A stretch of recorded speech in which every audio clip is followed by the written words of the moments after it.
Bonjour Rav Latner. Bonjour. Bonjour à tous les téléspectateurs de 613 TV, que vous soyez devant votre écran de télévision, devant votre smartphone ou même devant votre écran d'ordinateur. Bonjour, que vous soyez ici le jour, la nuit, l'après-midi. Ouais. On s'intéresse à la paracha, c'est notre vie, c'est notre fil rouge, notre fil conducteur tout au long de la semaine. Et aujourd'hui, on va continuer notre réflexion autour de la ville, de la région de Sodome et Gomorrhe qui a été détruite, et ceci pour un problème d'anti-chesed, d'anti-bonté. Nous allons donc continuer cette réflexion. Alors vous savez que hier, on a expliqué pourquoi ils en étaient arrivés là, pourquoi ils en étaient arrivés à préconiser le repli sur soi, le fait de ne pas vouloir se tourner vers l'autre, de garder absolument ce qui leur appartient. Eh bien, il y a un individu, un précurseur qui, lui, a été à contre-pied de toute cette idéologie, c'était Abraham Avinu. Abraham Avinu, oui, notre premier patriarche, celui qui nous a donné le premier élan, celui qui a créé la lignée qui va donc donner ensuite naissance au peuple juif. Eh bien, Abraham Avinu, lui, c'était un homme de bonté, un homme de chesed, et donc il allait à l'encontre de tout ce qui était préconisé, d'abord dans la génération du déluge et ensuite dans les villes de Sodome et Gomorrhe. Alors, quel était son raisonnement? C'est ce dont on va parler aujourd'hui. En fait, Abraham Avinu, on l'a dit, va aller à l'encontre de ce qui existait à son époque. C'est-à-dire qu'il a dit, lui, moi, je pense que le chesed, ça marche et qu'il faut le pratiquer. Les actes de bonté, se tourner vers l'autre, donner à l'autre, ça peut fonctionner. Il a dit, voilà, je vais faire le pari, je vais moi faire du chesed. Alors que tout le monde se repliait sur soi, eh bien, lui, il va décider de faire du chesed. Et qu'est-ce qui va se passer? Il va se passer qu'il va gagner son pari. C'est-à-dire que à chaque fois qu'il va faire du chesed, il va s'enrichir et gagner en popularité, en richesse, en pouvoir. Il va faire ceci et il va devenir un être particulièrement en vue à son époque, surtout après l'épreuve de Ur-Kasdim, quand il est allé donc dans la fournaise. Donc ça va être un être extrêmement populaire et il va gagner en popularité, même s'il va ensuite partir de son pays d'origine, il va se retrouver en Égypte, et là encore, il va s'enrichir, et il va continuer à s'enrichir, au point que il va tellement être riche qu'il ne pourra pas rester avec Lot. On dit à la fin, dans la paracha de la semaine dernière, quand il était donc de retour d'Égypte, qu'ils ne pouvaient pas les deux vivre ensemble, tellement ils avaient de biens. Donc en fait, il y a un phénomène très très intéressant que nous constatons vis-à-vis du chesed, c'est que Abraham Avinu fait du chesed, les autres n'en font pas, et qui s'enrichit? Ceux qui font du chesed, c'est-à-dire Abraham Avinu. Donc en fait, il est la preuve vivante, Abraham Avinu, que le chesed, ça marche.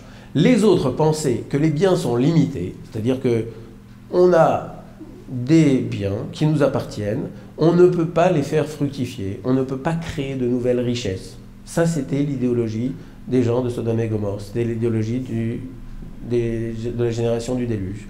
Eh bien, Abraham Avinu fait le pari inverse. Il pense que nous pouvons créer de nouvelles choses, nous pouvons créer de nouvelles richesses, et c'est la raison pour laquelle nous pouvons nous tourner vers l'autre. Eh bien, c'est lui qui gagne, c'est lui que la réalité donc approuve, puisqu'on voit que Befoal, c'est-à-dire que concrètement, Abraham Avinu s'est enrichi, il a créé de nouvelles richesses. Faire du chesed, c'est bien, ça veut dire, ok, il a reçu des anges chez lui, il les a accueillis, il a essayé de sauver les villes de Sodome et Gomorrhe, mais est-ce qu'il a essayé de faire du chesed? Ça veut dire, est-ce qu'il a essayé de diffuser le chesed? Bien évidemment. Lui, le patriarche, c'est lui qui nous a donné l'impulsion pour cette mida de chesed. C'est-à-dire que nous savons, on en a parlé il y a quelques jours, que Ma'aseh Avot Siman Labanim, c'est-à-dire que les actes des patriarches sont un signe pour leurs descendants. Et c'est vrai que si nous les Juifs, nous sommes tellement tournés vers le don, vers les autres, vers le chesed, vers les actes de bonté, c'est parce que Abraham a introduit en nous presque de manière génétique le fait de faire des actes de bonté.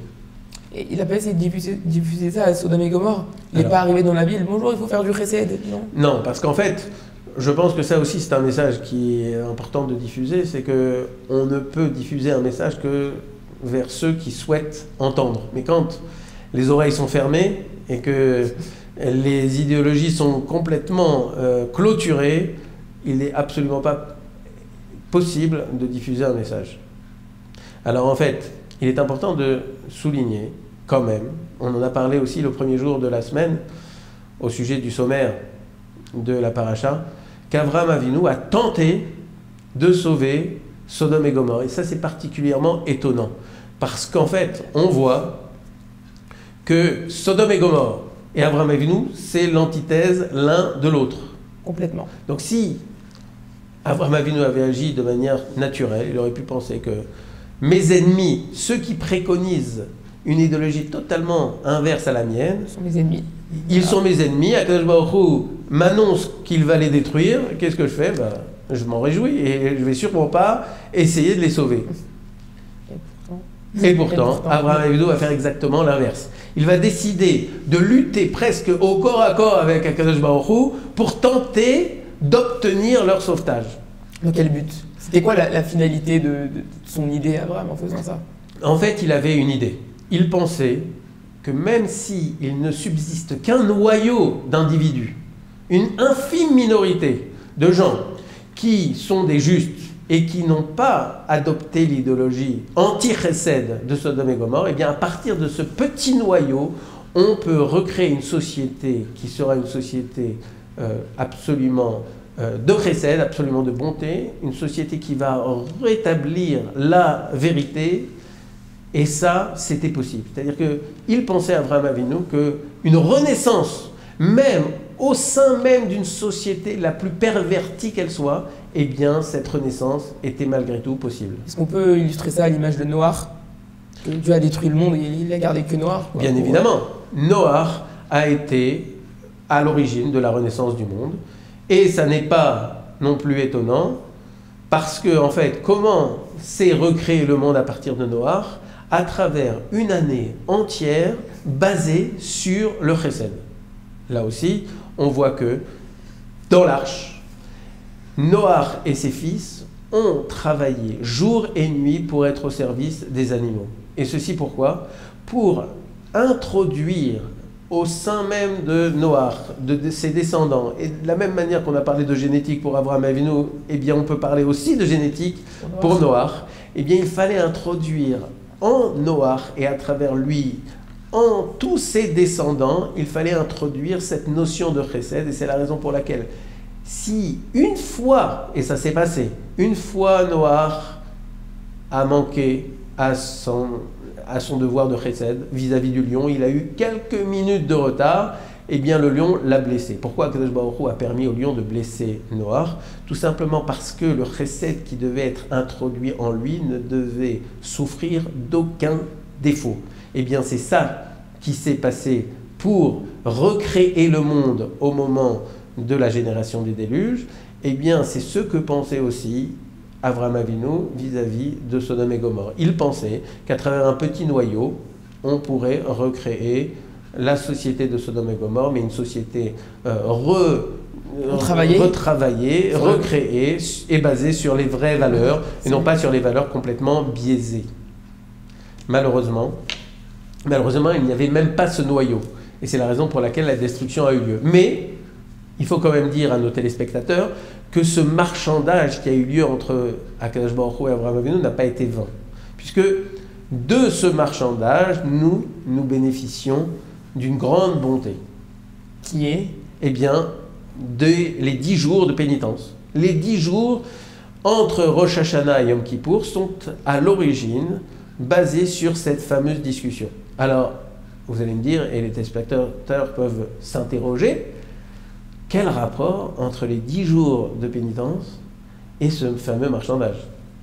Je vous le demande, quel rapport entre ces 10 jours de pénitence et ce fameux marchandage? Alors d'abord, il faut savoir que tout le monde s'accorde à penser que ces 10 jours de pénitence nous sont accordés grâce au mérite d'Avraham Avinu. Il faut savoir que ces 10 jours de pénitence, donc entre Rosh Hashanah et Yom Kippour, sont l'occasion pour nous d'effacer toutes nos fautes. Donc il y a bien évidemment Rosh Hashanah, il y a ces 10 jours au cours de laquelle nous devons nous remettre en question. Et puis bien évidemment, Yom Kippour, Grand pardon. qui est le grand pardon, je dirais presque le grand effaceur, c'est-à-dire que toutes les fautes dont on devrait subir les conséquences, eh bien, nous sont effacées par une grande bonté que nous accorde Akadosh Baruch Hu. Eh bien ça, tout ça, c'est grâce à Abraham Avinu. Les commentateurs l'expliquent de deux manières. La première manière, c'est qu'en fait, Abraham Avinu a subi 10 épreuves. Akadosh Baruch Hu l'a éprouvé 10 fois. Et bien, grâce à ces 10 épreuves, nous avons, 10 jours de pénitence, de grand pardon. Mais la deuxième, et c'est celle qui a un rapport avec notre paracha, la paracha Tashavua, c'est le fait qu'il a fait donc ce marchandage et il est terminé jusqu'à 10 justes. Il a dit, s'il y a 10 justes, eh bien, tu ne détruiras pas cette ville de Sodome et Gomorrhe. Akadosh Baruch Hu a été d'accord avec cette volonté d'Abraham Avinu. Il a dit, voilà, si effectivement il y a 10 justes, eh bien, je ne détruirai pas ces villes. Apparemment, il n'y en avait pas. Apparemment, il n'y en avait pas, mais comme on l'a dit, nous, on bénéficie de ce marchandage. Pourquoi? Parce que, de la même manière que s'il y a un petit noyau de gens, nous pouvons reconstituer une société saine. C'était ça qu'a voulu instaurer Abraham Avinu.